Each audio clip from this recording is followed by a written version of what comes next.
The Lobo Coaches Show is presented by Toyota. Let's go places.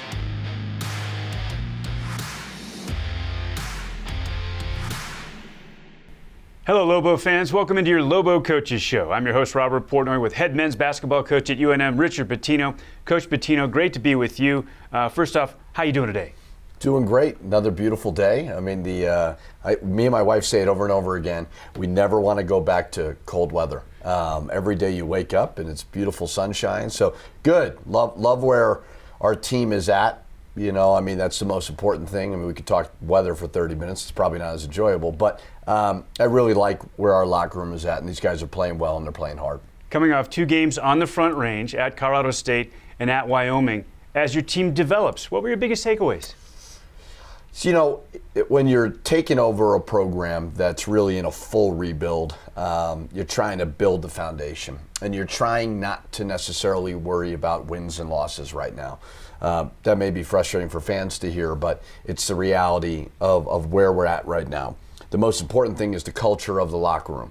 And I think we've had a bit of a culture shift after the UNLV game. Obviously, I didn't coach in it, but I was really, really unhappy just with what I was watching. And I challenged our leaders, our young leaders in KJ Jenkins and Jamal Mashburn Jr. I said, you know, you guys, you work your butts off every single day in the weight room, on the court, classroom, etc. You're not pulling other guys with you. And it's not okay to not be all in. And we've had some really good conversations since. Wins, losses aside, you know, you're playing Colorado State and Wyoming, 2 of the better teams in the league.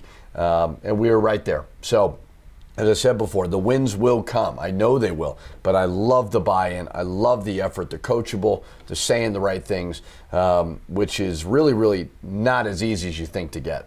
Coach Pitino met with the media before the 2 games on the Front Range, and you said the best question you received was the one about the team's morale. As losses mount, it's tough. Sometimes you can lose a team, and you said that this hasn't happened with the Lobos. Well, I think it's you have to be realistic. We took over a program that was 303 in the net.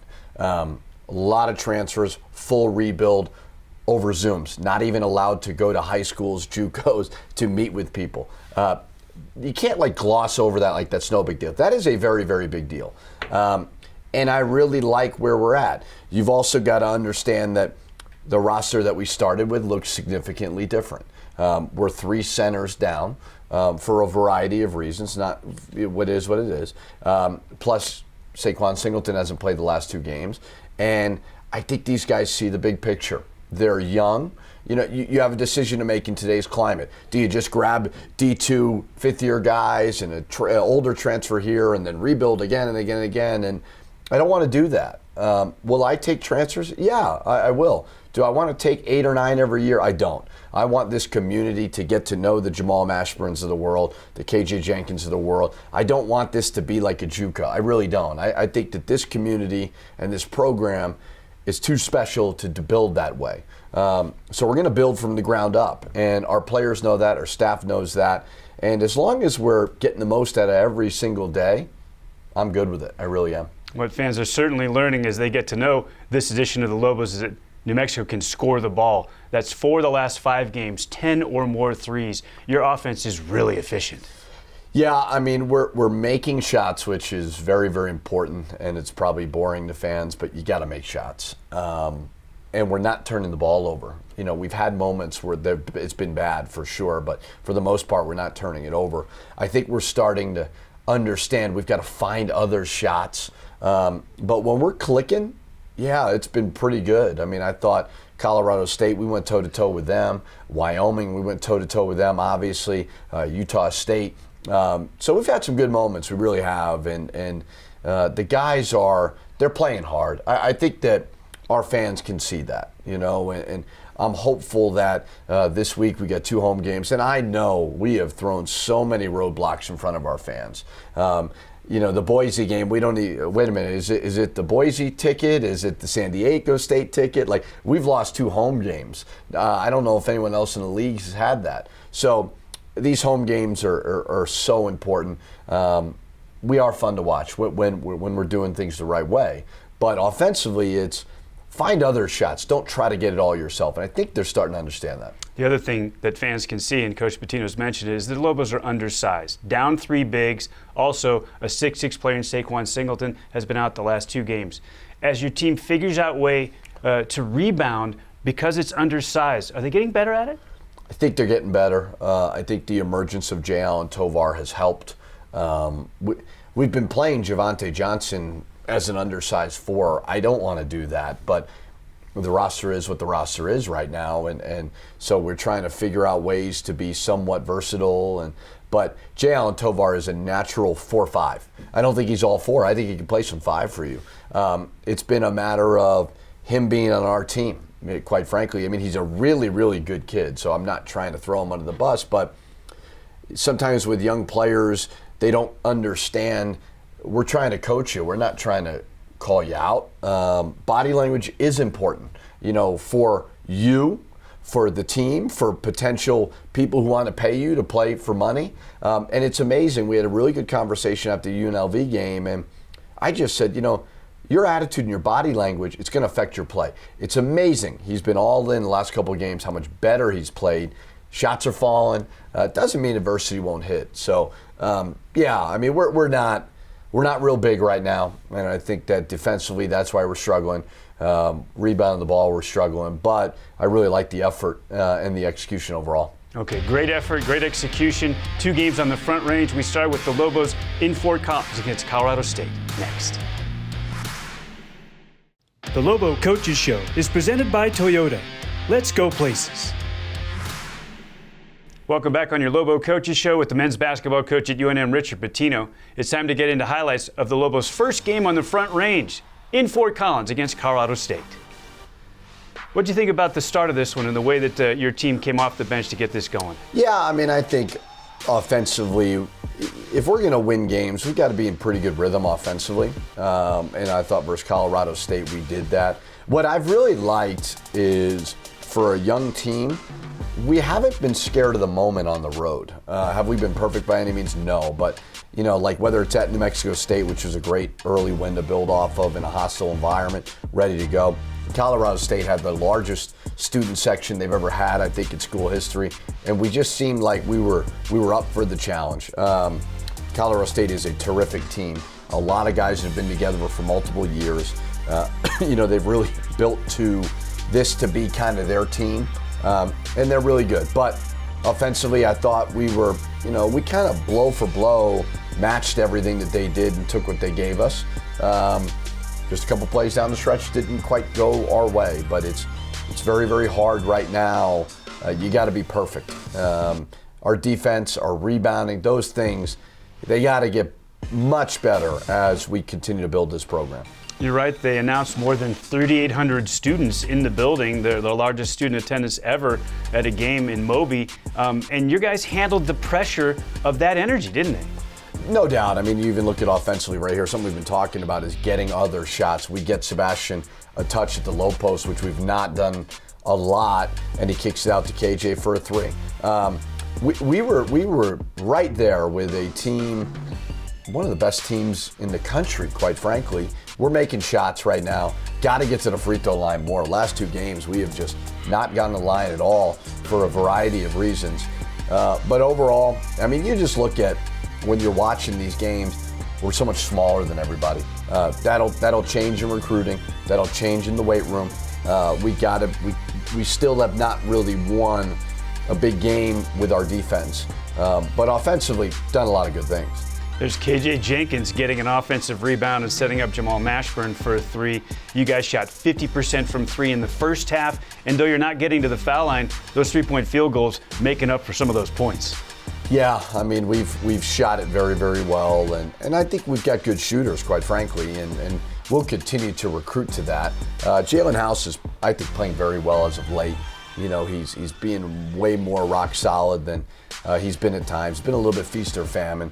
I think that Boise State game was a wake-up call for him. He was on the ground 13 times in that game, and I brought that to his attention. I think he's been way more poised and ran the team, done some good things.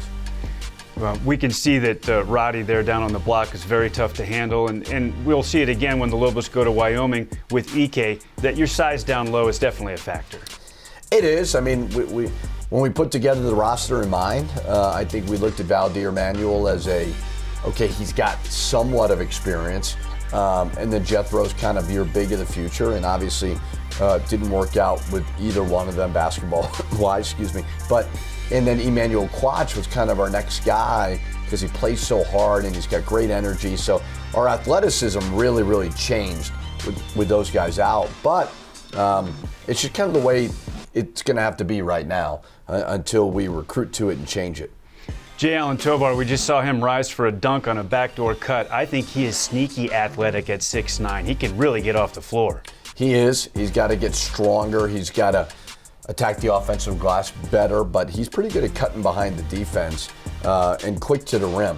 So as I said before, I mean, he's got so much potential. He's starting to trust in us, which is fun to be, to coach to.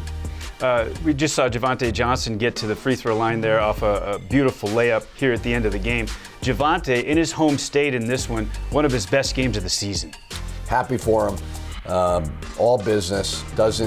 He comes to work every single day, kind of like we talk about Mash and KJ as those guys. Javonte is no different. He's an everyday guy, and that's what we're looking for. We're looking for everyday guys, and Javonte is more of honestly a 2-3 than he is a 4, but it's kind of the way the roster's looking right now. We have to do that. So as we get bigger, I think Javonte is going to continue to have some really good years. And if you think about it, he's only a freshman because of the COVID year. That's a pretty good freshman right there. You talked about Javonte playing out of position at the 4, a bunch out of necessity. As Sebastian Forsling continues to develop and earns more and more minutes over the course of the second half of this conference schedule, that puts Tovar at the 4 and Johnson back to his natural 3. Yes, I mean, as I said, the 2 and the 3 are really no different except for some offensive rebounding responsibilities, but we need to get bigger. And when you think big, you normally think 5 and 4. It's not even that. Our 2s and 3s have got to get bigger and longer and stronger. But Javonte has the strength to really battle. And, I think as you get bigger and stronger, you're going to have better defensive teams. We're not there right now. But Javonte's been really, really good. I've been proud of him. All right, the Lobos fall 80-74 at CSU. We come back on the other side with New Mexico at Wyoming on your Lobo Coaches Show. The Lobo Coaches Show is presented by Toyota. Let's go places. We're back on your Lobo Coaches Show with men's basketball coach at UNM, Richard Pitino. New Mexico would go from Fort Collins to Laramie, Wyoming to take on the Cowboys. Let's take a peek at the highlights. Yeah, obviously, we got to try to go inside to Jaylen Tovar more. He's got to be more physical posting up down there. That was one of the rare times we got a jump hook from him, and we need to continue to look at it. And then spread you out. That's a spread ball screen. If he's knocking down shots, it's a simple play, but very, very effective. I believe he scored your first 7 points in this game, and this was a career game for Jaylen Tovar. He did a little bit of everything in this one, Coach. His attitude and perspective has changed, and he's allowing us to coach him, and it's been much better. This is very, very difficult. They're so hard to guard, Wyoming, because they throw it into Maldonado on the left side or Ike on the right side. But, we were disruptive at times, created some steals. House is getting to the rim better, and Sebastian obviously did a really good job there. Yeah, we saw Sebastian come over the top with a steal and then trail that fast break and get the lay-in, and there's Jaylen Tovar. Now he's shown a lot already early. This one driving to the goal. Simple basketball. You hit a 3, they come out and close out on you, you drive it. This is where you see our size affecting us. Ike is just bigger than us, and we're putting Tovar at the 5, which we don't want to do. This is something we've really worked on. Hitting that drift, the corner guy, and then reversing it. We call it one more, and we had a couple 3s off of that. KJ Jenkins here shouldn't have helped as much as he did. That made him late. But again, you're going to have to provide some help with Ike down there with Jordan Arroyo guarding him at 6'6". You talked about that last offensive possession where the Lobos made the extra pass. What I like so much there is we see Jamal Mashburn getting to the goal and maybe setting up a teammate. Certainly that's Jalen House's game because he's such a good shooter. When KJ can go and take it off the dribble and set up a teammate, that's big too. Play basketball is what I say to him. It sounds simple. Play basketball. Take what the defense gives you. Find shots for other guys. Don't try to get it all yourself. And KJ's got to do that. Mash was better. KJ wasn't as great, but really good hustle play here by Jaylen Tovar at the end. This was tough. We tried to put Tovar on Maldonado, just size, and then he puts you in a ball screen. Good job here by House. He rotated, blocked a couple shots. I don't love this shot. He made it twice, but there were long twos. But he was aggressive, and he was confident in his approach. And Jamal Mashburn Jr., you talked about him being better in this game. Here he sets up Jaylen Tovar. Finally, that mid-range game came back for Jamal in this one. He knocked down shots. Yeah, he did. I mean, he took better shots. I think the game before, he really forced it, and he's got to let the game find him. You know, he works so hard that he just needs to. You may not score 25. That's okay. Let the game come to you. This is just, it doesn't matter what you do. If you allow a big like that kid to catch it that low, you got no chance. We need Taron Todd to, in the offseason, I think his shot's a little funky looking at times, but we need him to go score the basketball and get into a rhythm offensively because he can help us. Now, I remember when he had a two-hand dunk in the pit early in the year, and you said you're not sure if Jamal Mashburn Jr. had ever dunked in the time that you'd had him. He dunked 3 times in this game, Coach. Unbelievable. Yeah, I mean, he did a lot of good things. I mean, again, he's technically a freshman. He's got 3 more years here. He probably thinks he's going to the NBA, but which I'd love to see. Nothing make me happier, but I just love coaching him. I love coaching all these guys. I really do, and it's good to see Jamal get some success there. And Jaylen obviously is flexing over a kid that's about 100 pounds heavier than he is, but good for him. Tough action to guard. We have to get that defensive rebound. You talked about Jaylen making the good basketball play. House has been doing that here the last few games, hasn't he? He has, yeah. I mean, he's got to be more of a quarterback. He's got to be a point guard first. And I think he's so emotional that he loves turning on the crowd. And but you know what? Let's do that in the locker room after we win. But really good pass there. Good job by Tovar playing behind the defense, which was great. But he's got to knock down the free throw. You get emotional, you have to knock down that free throw. We are a good free throw shooting team overall, Coach, but there are individual players that you'd love to see improve that aspect of their game. For sure. Well, I mean, you look at Saquon Singleton, who's been out. That's, it seems minor, but it's just hard if you're shooting 37% from the free throw line. So we'll continue to work on it, continue to help them. So here we're getting down to the end game, and what about the execution of your team here down the stretch? Obviously, you're going to score in the 90s, so the offense was unbelievable. That was terrific. I mean, every play we called, the guys really executed it with some simplicity, got to the rim, got fouled. Even here, we get the steal, which is great.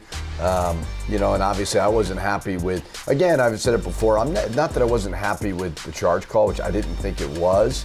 But I didn't like the fact that both officials didn't own it, and then I didn't like the quick technical. I didn't think I deserved it. That was my frustration, was not necessarily the block charge call. It's I didn't deserve the technical. I saw 2 refs that didn't seem to be ready to make the call. That's where I got frustrated. Not really with the block charge call. Do I think it's a block? I do. I don't like that call in any game. I think it should be out, that primary defender charge call. But if you're going to call it, call it. I got no problem with it. But I didn't like the execution on the ref's part.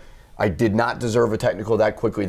Everybody thought I was mad because of the block charge call. I was mad because of the technical. I didn't deserve that. We deserved to. That game was such a good game. We deserved to, who knows, get a stop. We had to foul, obviously. Who knows, to make free throws. They're a really good free throw shooting team. But that's what really, really bothered me. It wasn't the block charge call. Well, even Jay Billis agrees with Coach that the way that play is officiated out on the floor needs to be changed in the game of college basketball. We come back after the timeout and wrap up your Lobo Coaches Show. The Lobo Coaches Show is presented by Toyota. Let's go places. We're back to wrap up this edition of your Lobo Coaches Show. I'm Robert Portnoy with Lobo men's basketball coach Richard Pitino. So, Coach Pitino, 2 tough losses, but 2 great performances by your team. Still looking for your first league win, and now you've got Fresno State coming to the pit. Yeah, I mean, as I said before, like our last home crowd versus Boise State was not big by any means, and I'm not knocking our fans. I think our fans are dealing with a lot. They don't know who we're playing half the time because of cancellations and what ticket to bring. So there's a lot of things, plus vaccine mandate, all those things. So let's not act like our record is an indicator of the fan attendance. it's down everywhere. It's difficult right now. I truly understand it. This young team needs you. I think our guys need to know that you still support us, you still believe in us, because every single one of those kids in the locker room came because of the fans. We know it's hard. Tuesday night, very, very tough opponent. Fresno State has an NBA player on their team, so it's going to be a huge challenge. Yeah, the last time the Lobos had a player that looked like he might be an NBA guy in the pit, and Justin Bean, Utah State, and the Lobos went to overtime, and it was an amazing game. So Fresno State brings Orlando Robinson into the pit. How good is he? He's a legit pro, and it's not one of those he could be a pro. No, that is an NBA player. He's got size, he's got skill, he produces, and he's a first-team all-conference player. And if Fresno wins, he could be your player of the year in the conference. Big challenge, skill set, size. He has the eye test of, oh, that guy's going to play in the NBA. So really, really tough cover for us. And not to mention, Fresno is a phenomenal defensive team as well. Well, speaking of eye tests, if you haven't seen the Lobos in the pit yet this season, one thing you'll see is a very exciting brand of basketball. Your team is fun to watch, Coach. At times, I think it's been just a frustrating, when you're rebuilding, it's hard, and there's so many elements. Me not coaching in 2 games. Obviously, our roster, the way it started, the way it looks now, is different. But these young guys are fighting for you. It's like I said before, they came here for the fans. They came here for the pit. Who knows if Colorado State, San Diego State get rescheduled? I don't know. But come bring it. We appreciate you. Can't wait to play in the pit this week. Coach, great to be with you. Thanks so much. Thank you. That'll do it for us on your Lobo Coaches Show.